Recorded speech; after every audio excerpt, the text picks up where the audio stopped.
Hello everyone, and welcome back to Game Easy, Roll Good. Today we're going to look at a situation that I found on Reddit the other day about someone who was trying to adjust some rules in their game for 2024 and maybe was approaching it in a way that maybe a lot of us have when trying to come up with, house rules or homebrew rules that we're trying to come up with to deal with certain situations that maybe we're anticipating. I think a lot of us, especially when we're newer, can kind of maybe imagine situations are either worse than they are, or just imagine situations that aren't going to exist. So I just kind of wanted to make a video going over this case and like how I kind of worked through it in my head based on what the original poster had presented. And maybe we can kind of all learn something or maybe share kind of our own experiences about how we come up with house rules on our tables, or how we come up with certain homebrews, or how we try to solve certain problems at our table when it comes to the way the rules work, at least. Because I also think it's very easy, especially as a new DM, in order to try to make our lives easier, to try to nerf things and make things less fun for the rest of the players. I mean, obviously the DM is a player too, and they should be having fun as well. But I also think that there's a way to solve the problem in a way that kind of buffs the players and what they're able to do, while also kind of alleviating the concerns that you might have as well.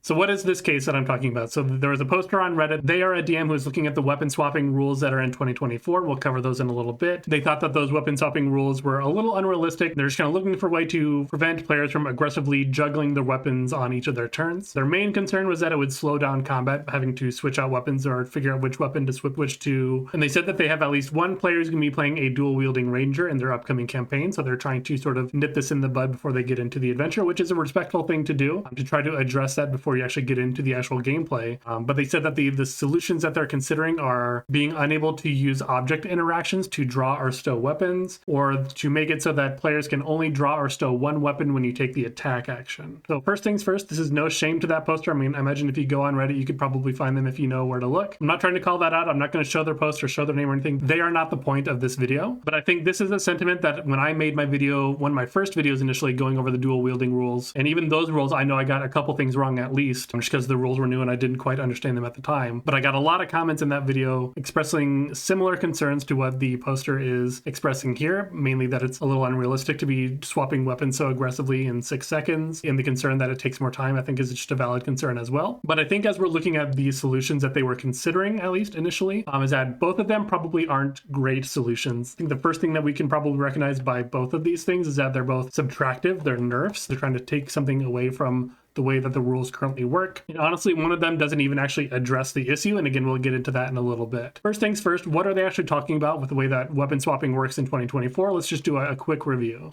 So what are they talking about? So this is part of the attack action. If you look in the rules glossary in the 2024 Player's Handbook, it has a subsection called equipping and unequipping weapons. So when you make an attack as part of the attack action, you can either equip or unequip a weapon as part of that same attack. And you can do so either before or after the attack. And if you equip a weapon before you make an attack, that doesn't need to be the weapon that you also attack with. There are other supporting rules that kind of revolve around the new equipping and unequipping rules. So we have the light weapon property. We of course have the Nick Mastery, and then we have the dual wielder feat here at the bottom. So the light weapon property is basically the old 2-weapon fighting, or fighting with 2 weapons rule, where when you make an attack with a light weapon, you can make another attack as a bonus action with another light weapon. The Nick Mastery makes it so that weapons with the Nick Mastery can move that bonus action attack to your attack action instead, so it frees up your bonus action. And then the dual wielder feat has 2 potential benefits. It can allow you to, when you make an attack with a light weapon as part of your attack action, you make a bonus action attack with any weapon that doesn't have the two-handed property. So it doesn't need to be another light weapon, it just needs to be another weapon that doesn't have the two-handed property. And additionally, it has a feature called quick draw that allows you to draw or stow 2 weapons that don't have the two-handed property when you would normally be able to draw or stow only one. I think something that kind of ruffles some people's feathers, and maybe that isn't immediately obvious if you haven't really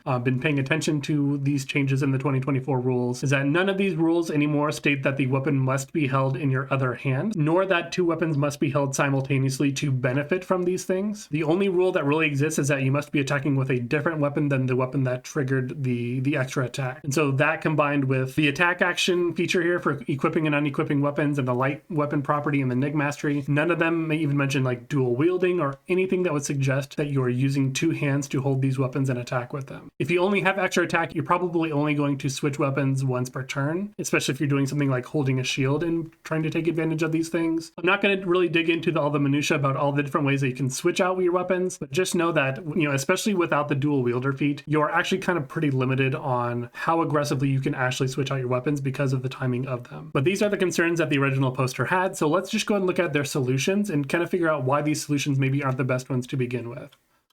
So again, the solutions that they were considering is that, number one, the players couldn't use object interactions to draw or stow weapons. And then the second solution was that you could draw or stow one weapon when you take the attack action, which is different than the 2024 rule because this is when you take the attack action, not when you make an attack during the attack action. So the first solution that this person came up with for not allowing object interactions to draw or stow weapons, this one's actually irrelevant in 2024 because the whole free object interaction no longer applies to weapons. These rules still exist in the 2024 Player's Handbook, and they come up once in the exploration section and then once in the combat section. So effectively, the free interactions only apply to things in your environment, things like doors, levers, and interacting with a book on a shelf, things like that. You still get one free interaction per turn. It must be done as part of your movement or your action. You can definitely see in the bottom section there where it says interacting with things, that is from the combat section. It says you can interact with one object or feature of the environment for free during either your move or an action, and your equipped weapons and armor and equipment and adventuring gear, I would not consider that part of the environment. So this free interaction can't be used to draw or stow weapons. I haven't seen anyone saying that you can use this to do that. They might have been thinking of the old rules from 2014 where this was a thing that you could do, but in the 2024 rules, they have adjusted that a little bit because, again,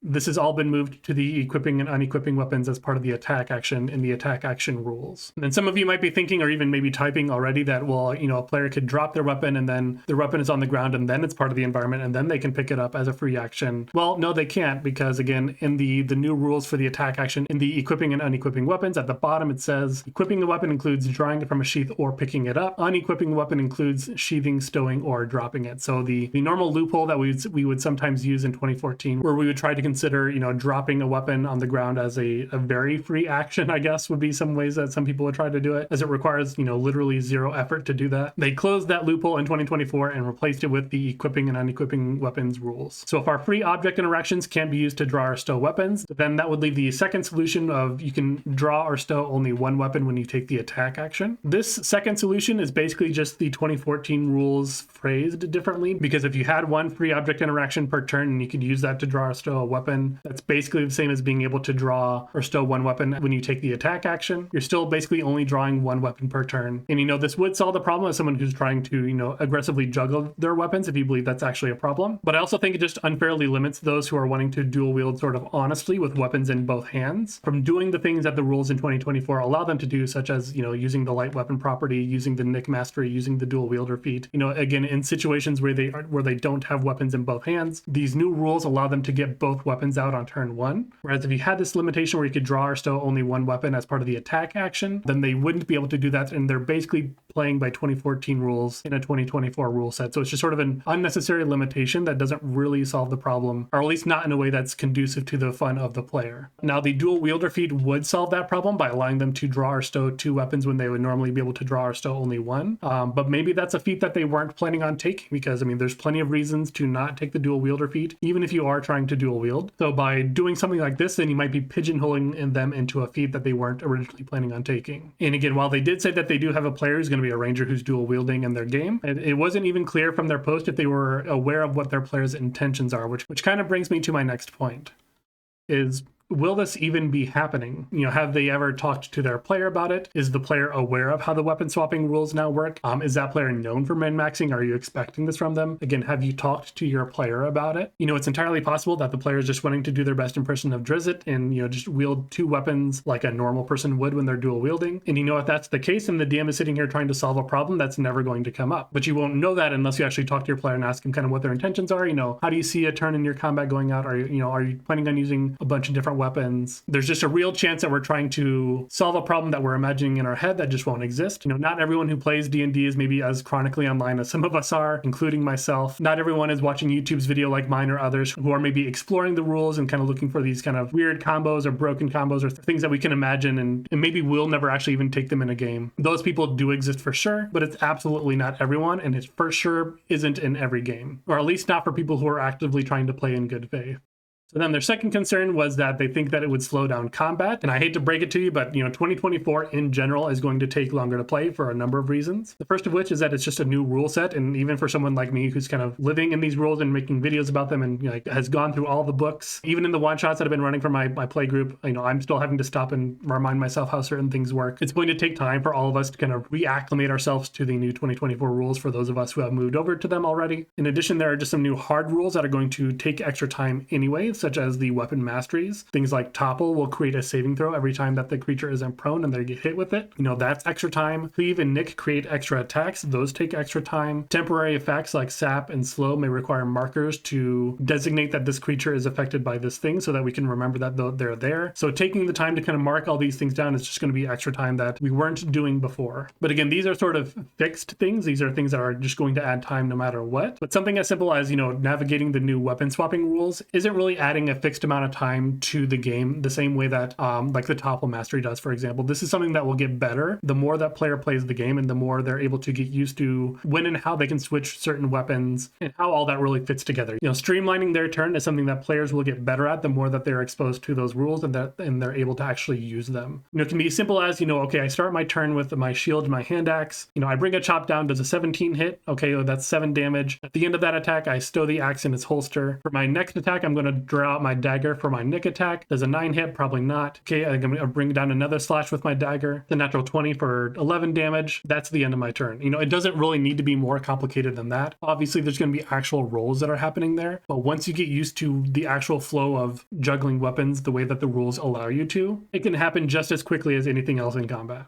The DM's next concern was that weapon swapping is a little unrealistic. I got a lot of comments on my old video about this one as well. I don't think that there's any real advice that could maybe change that perspective. This is a very sort of opinion-based thing. Especially, I don't think there's anything new that I could offer. I would just say, one, this is a heroic fantasy. You should probably let them do the cool thing. There's also the common rebuttals about druids are literally changing their physiology to turn into animals, or scratches from a cat can kill a commoner. Attacking with a few different weapons within a 6-second time frame is hardly the most unrealistic thing that is happening in a game of Dungeons and Dragons. I think there's also a point to be made, and one of the comments pointed this out on the Reddit post, is that a lot of these kinds of logical fixes to apply realism to the game tend to disproportionately affect martial characters. And while I know not every house rule will definitely affect it that way, I know some of them certainly might, and I know I've been guilty of that in the past as well, especially when talking about grappling and carrying capacity. I know some people comment that on my videos. And also, even though martial characters do have more non-combat utility in 2024, combat is still really a martial character's place to really stretch their legs and kind of show off what they can do. I really don't think that there's any harm in just kind of, again, letting them do the cool thing. Another thing that I think maybe doesn't get said often enough, that I think is maybe very relevant for newer DMs, is that base rules may already solve the problem and you just don't know it. So if weapon swapping was something that you're concerned about, one thing to keep in mind is that weapon swapping can't really get wildly out of hand until they have the dual wielder feat, which allows a player to draw or stow 2 weapons when they would normally be able to draw or stow only 1. If you can only draw or stow a weapon each time you attack during your attack action, again, most characters besides fighters only have 2 attacks during their attack action. If they're using the nick mastery, they have 1 more attack, but that really doesn't add that much flexibility. And additionally, that quick draw feature also limits them to weapons that don't have the two-handed property. So there is a way that you could technically sandbag a two-handed weapon in your offhand and kind of juggle weapon in your other hand and do things that way. But I would imagine also most people aren't trying to do that. I think it's also reasonable to look at the quick draw feature and interpret it as either drawing 2 weapons at once or stowing 2 weapons at once. Not necessarily attacking with a weapon, stowing that weapon and drawing a different weapon as part of the same interaction. I know I mentioned that in my original video about dual wielding, and I think I would probably allow that in most situations because I'm just generally a little more lax with my rules, except for the one shot where I'm currently trying to do as much rules as written as I can. But I think any DM would reasonably be able to say,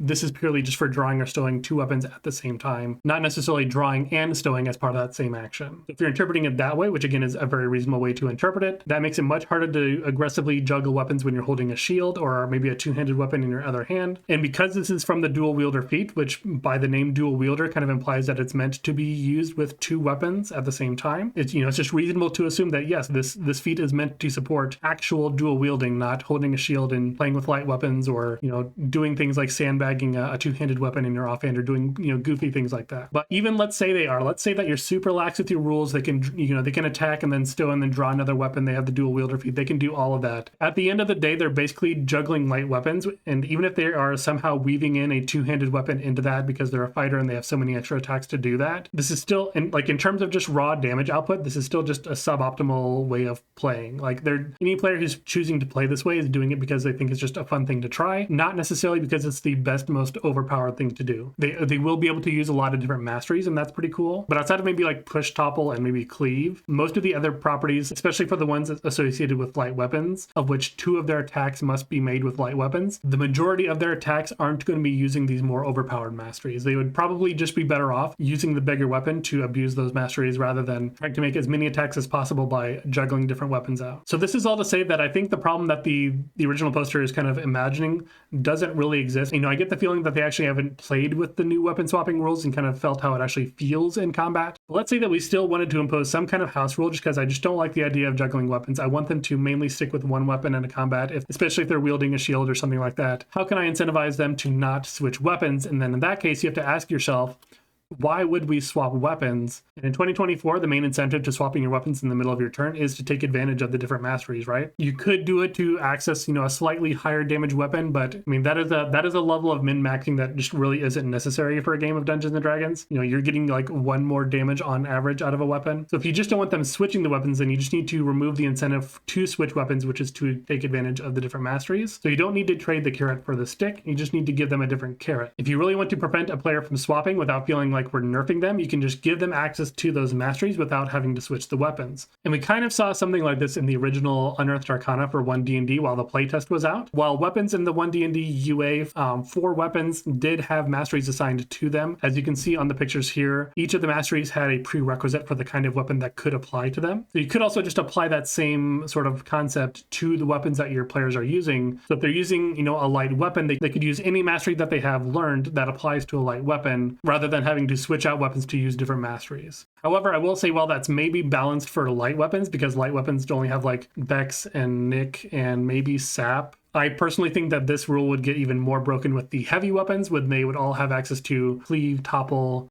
graze, and push. So you're basically closing one can of worms to open another. So that is at least one way that you can sort of buff the way that the player is choosing to play while also solving the problem that you're perceiving exists with the ability to weapon swap. So that's all I really wanted to dig into here. And again, this wasn't specifically a video just about weapon swapping and how that works in general, but I just wanted to kind of go through this and kind of go through what my thought process would about how I would look at this problem and how I personally would go about solving it. And this, of course, isn't to say that DMs should never say no, but I think it's very easy, especially for newer DMs or DMs who haven't had much exposure to the rules, sort of create or imagine problems that aren't really there, or to try to make up rules for situations that are already covered by rules in the game. And I really can't stress enough, especially if you're new to certain rules, to just play with those rules first, maybe do a little one shot just to see how they feel before deciding if you actually want to nerf them, if you think that they're actually a problem in one way or the other. And also, of course, you know, again, just talk to your players if you think that they're going to be using a certain playstyle that you think might be problematic. You know, ask them what their intentions are. Assuming that players are playing in good faith, this really should never be an issue. So if you're a DM, you know, let me know situations in the past where maybe you tried to come up with a house rule or homebrew rule that maybe addressed a problem that wasn't really there and really didn't work out the way that you thought it would. Or you can also, you know, let me know the opposite of that as well. If you're a player, you know, let us know how often you're actually coming up with builds that are trying to break the game or do something like that versus how many times you're really just kind of trying to come up with a cool concept. You can let me know all of that and more down in the comments down below.